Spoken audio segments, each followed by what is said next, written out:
պահող բոլոր անաստվածները, քննիչ, այն դիմակ հակած ահացեականները,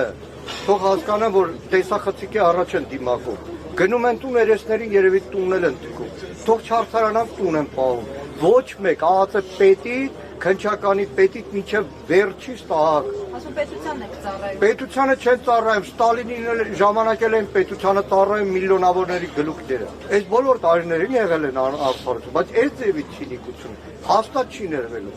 Այդ պատի տակերով իրենք չեն քայլելու։ Չի ներել, դուք չեք ներելու, ես չեմ ներելու, իմ երեխեք չեն ներելու։ Տեկ Միքայել Սրբազանի ԱԱԾ-ն, որ փորձում էր մայրաթորից դուրս հանել,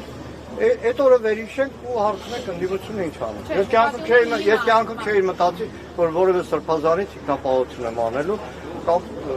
ձեռնամարտի եմ բռնվելու մայրաթորը պաշտպանելու համար, որտեղ գրքերում էի կարդացել, որ 1903-ին Հարական Ռուսաստանում բանկապատկան գույքերը բռնագրավելու համար հարձակվել են եկեղեցիների վրա, փառք Աստծո, որ դաշնակցական եմ, 1903-ին մեր դաշնակցականներն են պաշտպանում։ Շնորհակալ